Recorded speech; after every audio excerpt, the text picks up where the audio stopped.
Hi friends, welcome to தெய்வாஸ் Nalabagam. இன்னைக்கு தெய்வாஸ் நலபாகத்தில் நல்ல டேஸ்டியான தயிர் சேமியா தாங்க செய்ய போகிறோம். இது காலையில் பிரேக்ஃபாஸ்ட்டுக்கு லஞ்சுக்கு எல்லாத்துக்குமே ரொம்ப சூப்பராக இருக்கும். ரொம்ப குயிக்காகவும் செஞ்சிடலாம். அதுக்கு ஸ்டவ் ஆன் பண்ணி ஒரு கடாயில் நல்லா சேமியா தாராளமாக வேகிற அளவுக்கு தண்ணி ஊற்றி வச்சுருக்கேன். இப்போ நான் ஒரு பாக்கெட் அளவுக்கு அணில் சேமியா எடுத்திருக்கேன். நீங்கள் எந்த பிராண்ட் வேணாலும் யூஸ் பண்ணிக்கலாம். இப்போ வந்து தண்ணி நல்லா கொதிக்க ஆரம்பிக்குது. தண்ணி நல்லா கொதிச்சதுக்கப்புறம் தான் இது போடணும். இதில் ஒரு டீஸ்பூன் அளவுக்கு உப்பு சேர்த்துட்டு ஒரு டீஸ்பூன் அளவுக்கு எண்ணெய் சேர்த்துக்கோங்க. அப்போ வந்து எண்ணெய் சேர்த்தா நல்லா ஒன்றோட ஒன்று ஒட்டாமல் உதிரியாக இருக்கும். இப்போ நம்ம தண்ணி கொதிக்க ஆரம்பிச்சிருச்சு. நம்ம எடுத்து வச்சுருக்கிற சேமியாவை உள்ளே சேர்த்துக்கலாம். சேர்த்துட்டு சேமியாவை ரொம்ப குலைவாக வேக வச்சிடக்கூடாது. நல்லா கரெக்டாக வந்து சேமியா வெந்து வந்தோடனே வந்து நம்ம ஆஃப் பண்ணிடணும். ஒரு 3லேருந்து 4 நிமிஷத்துலேயே வந்து சேமியா சீக்கிரமாக வெந்துடும். நல்லா ஹை ஃப்ளேம்லேயே வச்சு நம்ம வேக வச்சுக்கலாம்.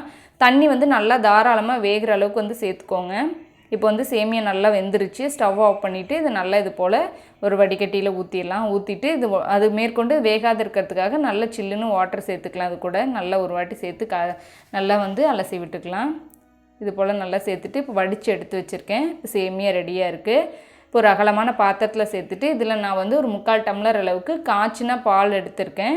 இதை வந்து சேர்த்துக்கலாம். இப்போ இந்த சேமியாவுக்கு தேவையான அளவுக்கு நம்ம உப்பு சேர்த்து நல்லா கலந்து விட்டுக்கலாம். இப்போ இதில் நம்ம தயிர் சேர்த்துக்கலாம். நல்லா கெட்டியான தயிராக வந்து உங்களுக்கு தேவையான அளவுக்கு நல்லா தயிர் தாராளமாக சேர்த்துக்கோங்க. நான் நல்லா 1 கப்லேருந்து 1.25 கப் வரைக்கும் இதில் சேர்த்துருக்கேன். சேர்த்துட்டு நல்லா வந்து இது போல் கலந்து விட்டுருங்க. இப்போ வந்து சேமியா வந்து நல்லா கலந்தாச்சு. இது இருக்கட்டும். இப்போ ஸ்டவ் ஆன் பண்ணி ஒரு கடாய் சூடு பண்ணிவிட்டு நல்லா இதில் 2 டீஸ்பூன் அளவுக்கு எண்ணெய் சேர்த்துக்கோங்க. எண்ணெய் சூடானது இதில் 1/2 டீஸ்பூன் கடுகு சேர்த்து பொரிய விடுங்க. இதில் 1 டீஸ்பூன் உளுத்தம்பருப்பு 1 டீஸ்பூன் அளவுக்கு கடலைப்பருப்பு சேர்த்துக்கோங்க.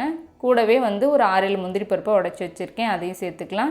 இந்த பருப்பெல்லாம் இது போல் நல்லா செவந்து வரட்டும். செவந்தது வந்ததுக்கப்புறம் இதில் ஒரு 1/2 டீஸ்பூன் சீரகம், நல்லா ஒரு துண்டு இஞ்சி இது போல் நல்லா துருவி வச்சுருக்கேன். அதையும் சேர்த்துக்கலாம். சேர்த்துட்டு நல்லா வந்து நல்லா இஞ்சியெல்லாம் நல்லா வதங்கி வரட்டும். இப்போ இதில் நான் வந்து கிஸ்மிஸ் பழம் வந்து கொஞ்சம் எடுத்து வச்சுருக்கேன். அதையும் சேர்த்துக்கலாம். இப்போ வந்து நான் அந்த சாதத்தில் கடித்து சாப்பிடும்போது ரொம்ப சூப்பராக இருக்கும். இப்போ இது காரத்துக்கு ஒரு வரமிளகாயும் ஒரு பச்சை மிளகாயும் எடுத்திருக்கேன். கூடவே ஒரு கொத்து நல்லா ஃப்ரெஷ்ஷான கறிவேப்பிலை எடுத்து வச்சுருக்கேன். எல்லாம் சேர்த்துட்டு நல்லா ஒரு வாட்டி வதக்கிக்கலாம். இப்போ இதெல்லாம் நல்லா இந்தளவுக்கு வதங்கிருச்சு. இப்போ ஒரு பெரிய வெங்காயத்தை பொடியாக கட் பண்ணி வச்சுருக்கேன். இதை உள்ளே சேர்த்துக்கலாம். சேர்த்துட்டு ஜஸ்ட் 1 நிமிஷத்துக்கு மட்டும் இந்த வெங்காயத்தை நல்லா நம்ம வதக்கிக்கலாம். வெங்காயம் எல்லாம் நல்லா இந்தளவுக்கு வதங்கிருச்சு. பாருங்கள், இந்தளவுக்கு எல்லாமே நல்லா வதங்கி வந்துடுச்சு. இப்போ ஸ்டவ் ஆஃப் பண்ணிவிட்டு இது எல்லாத்தையுமே நம்ம வந்து கலக்கி வச்சுருக்கிற தயிர் சேமியாவில் சேர்த்துக்கலாம். சேர்த்துட்டு எல்லாம் வந்து நல்லா ஒன்று சேர கலந்து விட்டுக்கலாம். நீங்கள் இதில் வந்து நல்லா ஃப்ரெஷ்ஷாக வந்து உதுத்து வச்சுருக்கிற மாதுளம்பழம், திராட்சை அது கூட நீங்கள் ஆட் பண்ணிக்கலாம். ரொம்பவுமே சூப்பராக இருக்கும்.